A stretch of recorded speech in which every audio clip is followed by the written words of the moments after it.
The 6 Swans. Once upon a time, a certain king was hunting in a great forest, and he chased a wild beast so eagerly that none of his attendants could follow him. When evening drew near, he stopped and looked around him, and saw that he had lost his way. He sought a way out, but could find none. Then he perceived an old woman with a head which nodded all the time, who came toward him, but she was a witch. "Good woman," said he to her, "can you not show me the way through the forest?"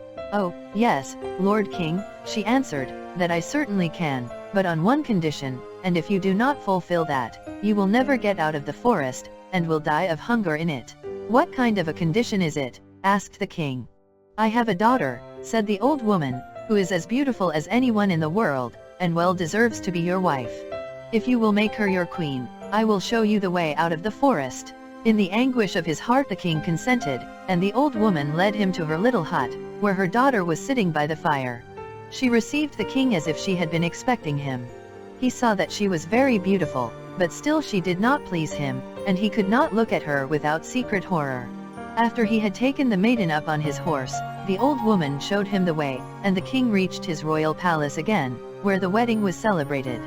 The king had already been married once, and had by his first wife 7 children, 6 boys and a girl, whom he loved better than anything else in the world. As he now feared that the new queen might not treat them well, and even do them some injury, he took them to a lonely castle which stood in the midst of a forest. It lay concealed, and the way was so difficult to find, that he himself would not have found it at all, if a wise woman had not given him a ball of yarn with wonderful properties. When he threw it down before him, it unrolled itself and showed him his path. The king, however, went so frequently to visit his dear children, that the queen noticed his absence. She was curious and wanted to know what he did when he was alone in the forest. She gave a great deal of money to his servants, and they betrayed the secret to her, and told her likewise of the ball which alone could point out the way.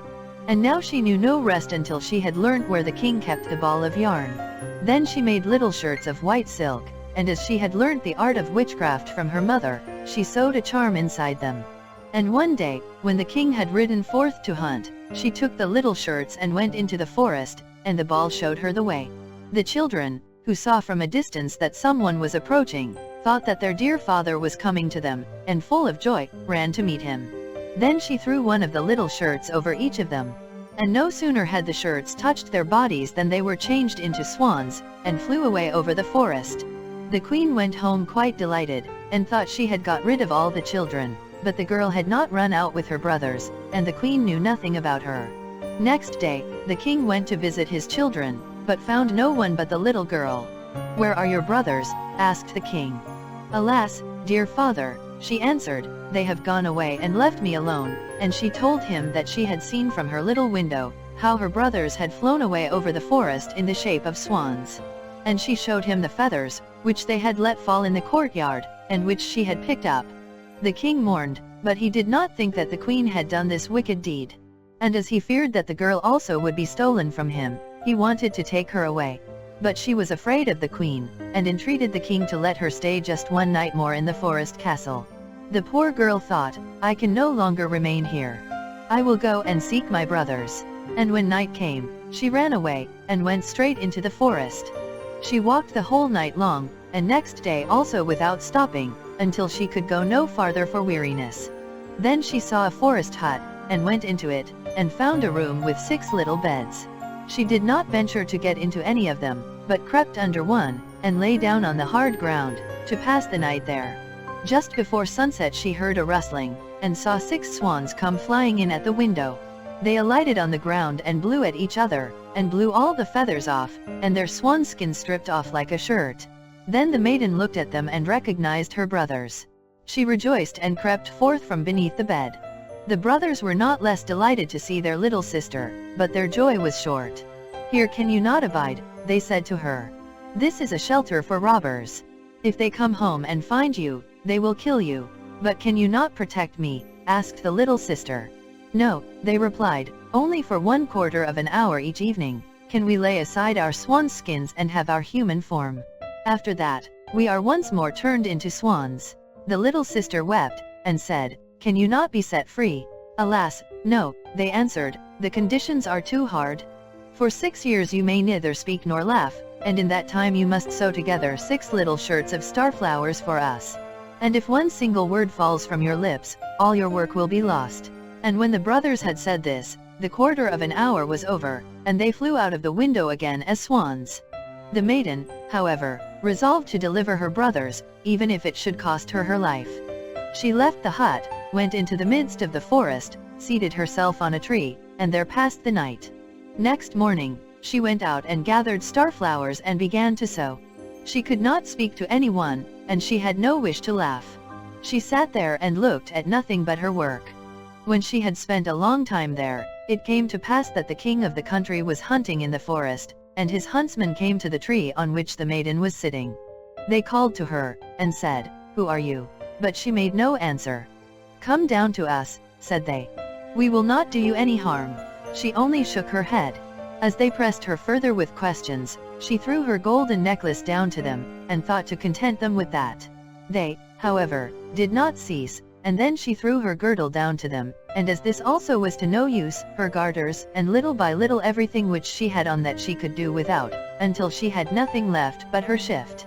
The huntsmen, however, did not let themselves be turned aside by that, but climbed the tree and fetched the maiden down and led her before the king. The king asked, "Who are you? What are you doing on the tree?" But she did not answer. He put the question in every language that he knew, but she remained as mute as a fish. As she was so beautiful, the king's heart was touched, and he was smitten with a great love for her. He put his mantle on her, took her before him on his horse, and carried her to his castle. Then he caused her to be dressed in rich garments, and she shone in her beauty like bright daylight, but no word could be drawn from her. He placed her by his side at table, and her modest bearing and courtesy pleased him so much, that he said, "She is the one whom I wish to marry, and no other woman in the world." And a few days after, he united himself to her. The king, however, had a wicked mother, who was dissatisfied with his marriage and spoke ill of the young queen. "Who knows," said she, "from whence comes the creature, who can't speak? She is not worthy of a king." After a year had passed, when the queen brought her first child into the world, the old woman took it away from her and smeared her mouth with blood as she slept. Then she went to the king and accused the queen of being a man-eater. The king would not believe it, and would not suffer anyone to do her injury. She, however, sat continually sewing at the shirts, and cared for nothing else. The next time, when she again bore a beautiful boy, the false old woman used the same treachery, but the king could not bring himself to believe her words. He said, "She is too pious and good to do anything of that kind. If she were not dumb, and could defend herself, her innocence would come to light." But when the old woman stole away the newly born child for the 3rd time, and accused the queen, who did not utter one word of defense, the king could do no otherwise than deliver her over to justice, and she was sentenced to be burned. When the day came for the sentence to be executed, it was the last day of the 6 years during which she was not to speak or laugh, and she had delivered her dear brothers from the power of the enchantment. The 6 shirts were ready, only the left sleeve of the 6th was wanting. When, therefore, she was led to the stake, she laid the shirts on her arm. And when she stood on high and the fire was just going to be lighted, she looked around and 6 swans came flying through the air toward her. Then she saw that her deliverance was near, and her heart leapt with joy. The swans swept toward her and sank down so that she could throw the shirts over them. And as they were touched by them, their swan skins fell off, and her brothers stood in their own form before her, vigorous and handsome. The youngest lacked only his left arm, and had in its place a swan's wing on his shoulder. They embraced and kissed each other, and the queen went to the king, who was greatly moved, and she began to speak, and said, "Dearest husband, now I may speak and declare to you that I am innocent, and falsely accused." And she told him of the treachery of the old woman who had taken away her 3 children, and hidden them. To the great joy of the king, they were brought back. And as a punishment, the wicked woman was bound to the stake and burned to ashes. But the king and the queen, with their 6 brothers, lived many years in happiness and peace.